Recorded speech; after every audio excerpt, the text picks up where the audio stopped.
বর্তমান বিশ্বে প্রায় 250 কোটি মুসলমান রয়েছে। ইতিহাস সাক্ষী পৃথিবীর ইতিহাসে কখনোই এত মুসলমান একসাথে ছিল না। তারপরও কেন আজ মুসলমান বিশ্বের বিভিন্ন প্রান্তে লাঞ্ছিত অপদস্থ কেন?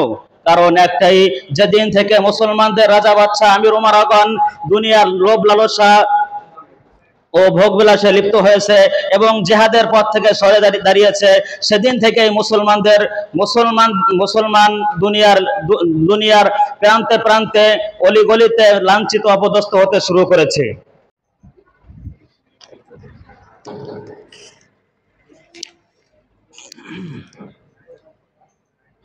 আসসালামু আলাইকুম ওয়া রাহমাতুল্লাহি ওয়া বারাকাতুহু। আলহামদুলিল্লাহি ওয়াসসালাতু লিআহলিহা আম্মা বা'দ। ফাআউযু বিল্লাহি মিনাশ শাইতানির রাজীম। বিসমিল্লাহির রহমানির রহিম। ইন্নাল্লাহা আশতারা মিনাল মুমিনিনা আনফুসাহুম ওয়া আমওয়ালাহুম বিআন্না লাহুমুল জান্নাহ ইউকাতিলুনা ফি সাবিলিল্লাহি ফায়াকতুলুনা ওয়া ইউকতালুন। আল আহমদ ছাত্র পাঠাগার কর্তৃক আয়োজিত আজকের এই বর্ণাঢ্য মজলিসের সম্মানিত সভাপতি, সুদক্ষ পরিচালক, ন্যায়নিষ্ঠার কলম হাতে বিজ্ঞ বিচারক মণ্ডলী, আমার সামনে উপবিষ্ট সবুজ বাংলার প্রত্যন্ত অঞ্চল থেকে আগত এলএমপি ফাজু ছাত্র ভাইরা ও আমার প্রাণপ্রিয় বন্ধুগণ, সকলকে জানাই আমার আন্তরিক শুভেচ্ছা ও মোবারকবাদ। প্রিয় উপস্থিতি, আজকে আমার আলোচনার বিষয়বস্তু হলো বর্তমান বিশ্বে মুসলিম উম্মার অধঃপতন কেন।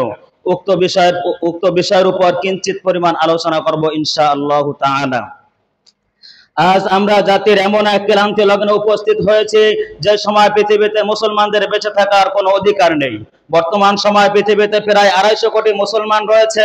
তারপরও কেন বর্তমান বিশ্বে প্রায় 250 কোটি মুসলমান রয়েছে। ইতিহাস সাক্ষী পৃথিবীর ইতিহাসে কখনোই এত মুসলমান একসাথে ছিল না। তারপরও কেন আজ মুসলমান বিশ্বের বিভিন্ন প্রান্তে লাঞ্ছিত অপদস্থ কেন? কারণ একটাই, যেদিন থেকে মুসলমানদের রাজা বাদশাহ আমির উমারাগণ দুনিয়ার লোভ লালসা ও ভোগবিলাসে লিপ্ত হয়েছে এবং জিহাদের পথ থেকে সরে দাঁড়িয়েছে, সেদিন থেকেই মুসলমান দুনিয়ার প্রান্তে প্রান্তে অলিগলিতে লাঞ্ছিত অপদস্থ হতে শুরু করেছে।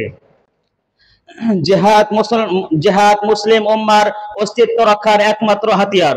যতদিন জিহাদ ছিল ততদিন মুসলিম উম্মার খিলাফা ছিল, যতদিন জিহাদ ছিল ততদিন মুসলিম উম্মার জানমালের নিরাপত্তা ছিল, যতদিন জিহাদ ছিল ততদিন মুসলিম উম্মার মা বোনদের দিকে চোখ তুলে তাকাবার দুঃসাহস কেউ করেনি। যখনই আমরা জিহাদ ছেড়েছি তখনই আমাদের খিলাফা ধ্বংস হয়েছে, যখনই আমরা জিহাদ ছেড়েছি তখনই আমাদের জানমালের নিরাপত্তা হারিয়েছি, যখনই আমরা জিহাদ ছেড়েছি তখনই আমাদের মা বোনদের দিকে চোখ তুলে তাকাবার সাহস পেয়েছে। আজ গোটা পৃথিবীর কোথাও আমাদের মা বোনরা নিরাপদ নয়। শুধু তাই নয়, আমরা আজ কুফফার গোষ্ঠীর গোলামে পরিণত হয়েছি। আজ আমরা কতটা অসহায় হয়ে পড়েছি যে কাফেররা প্রতিনিয়ত আমাদেরকে রক্ত ঝরাচ্ছে, আমরা তাদের কাছে বিচার নিয়ে যাচ্ছি। জাতিসংঘ নামক এক শয়তানি কুফফার সংঘের কাছে আমরা বিচার চাচ্ছি। এই জাতিসংঘের প্রত্যক্ষ মদতে আমাদের প্রথম কিবলা বাইতুল মাকদিস আমাদের হাতছাড়া হয়েছে। ফিলিস্তিনে আজ আমাদের রক্ত ঝরছে, কাশ্মীরে আমাদের রক্ত ঝরছে, Arakan, Afghan, Syria, Yemen, Somalia, Chechnya, Bosnia, Mali, Bharat, পূর্ব তুর্কিস্তান, বাংলাদেশে আমাদের রক্ত ঝরছে। এক কথায় পৃথিবীর প্রতিটি ভূখণ্ডে আমাদের রক্ত ঝরানো হচ্ছে। আমরা প্রতিটি ভূখণ্ডে লাঞ্ছিত, অপদস্থ, নিপীড়িত, নিষ্পেষিত। এর কারণ কি আপনারা জানেন? এর কারণ প্রিয় নবী সাল্লাল্লাহু আলাইহি ওয়াসাল্লামের মুখে শুনুন। রাসূল সাল্লাল্লাহু আলাইহি ওয়াসাল্লাম বলেন, যখন তোমরা ইনা পদ্ধতিতে ব্যবসা শুরু করবে এবং গরুর লেজ আঁকড়ে ধরবে, কৃষি কাজে সন্তুষ্ট থাকবে এবং জিহাদ ছেড়ে দিবে, তখন আল্লাহ তাআলা তোমাদের উপর এমন লাঞ্ছনা চাপিয়ে দেবেন, দিনের পথে ফিরে না আসা পর্যন্ত এই লাঞ্ছনা থেকে তোমরা মুক্তি পাবে না। রাসূল সাল্লাল্লাহু আলাইহি ওয়াসাল্লাম বলেন, আমরা জিহাদের পথে ফিরে না আসা পর্যন্ত এই লাঞ্ছনা থেকে মুক্তি পাবো না। আজ আমরা কেবল জিহাদে ছেড়েছি তাই নয়, বরং কাফেরদের গোলামিকে নিজেদের বেঁচে থাকার একমাত্র উপায় হিসাবে গ্রহণ করেছি। আজ আমাদের সমাজের এক শ্রেণী রোহান আক্রান্ত মুনাফিক আলেম তারা তারা নিপীড়িত মুসলিম উম্মার সমস্যা সমাধানের জন্য কুফফার সঙ্গের শরণাপন্ন হওয়ার সবক দিচ্ছে। ফিলিস্তিন সমস্যা সমাধান নাকি কুফফার সঙ্গ করবে, আরাকান কাশ্মীর সমস্যা সমাধান নাকি কুফফার সঙ্গ করবে। নাউজুবিল্লাহি মিন যালিক। আমরা কিভাবে তাদের কাছে জুলুমের বিচার চাইতে পারি? প্রিয় উপস্থিতি, কুফফার গোষ্ঠী ভালো করে জানে মুসলমানদের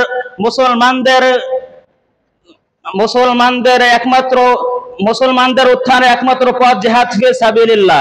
একমাত্র জিহাদই পারে মুসলমানদের গোলামির অবসান ঘটাতে। তাই তো তারা জিহাদের প্রশ্ন অত্যন্ত কঠোর। তাই তো কোনোভাবে যেন পৃথিবীর কোনো অঞ্চলে জিহাদি তৎপরতা শুরু হতে না পারে সেদিক তারা সদা সোচ্চার। কারণ যেখানে জিহাদ শুরু হয়েছে সেখানে তাদের মৌলকের অবসান ঘটেছে।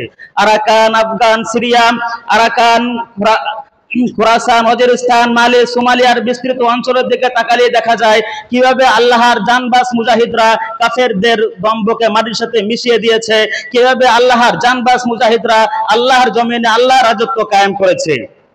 তাই তো কাফেররা ভালো করে জানে যদি মুসলিম উম্মাহ একবার জিহাদের পথে ফিরে আসে তাহলে তাদের সকল খেল খতম হয়ে যাবে। তারা বিশ্ব নেতৃত্বের স্থান থেকে ছিটকে পড়বে, তাদের জবরদখলকৃত ভূমি থেকে তাদেরকে পালাতে হবে। তাই তো তারা সর্বশক্তি দিয়ে জিহাদের ব্যাপারে অত্যন্ত কঠোর। খোদ মুসলিম বিশ্বের এক শ্রেণীর ঘন্টাওয়ালা মৌলবীদেরকে দিয়ে জিহাদ বিরোধী ফতোয়া বের করছে, জিহাদ বিরোধী বিভ্রান্তিকর বক্তব্য বের করছে।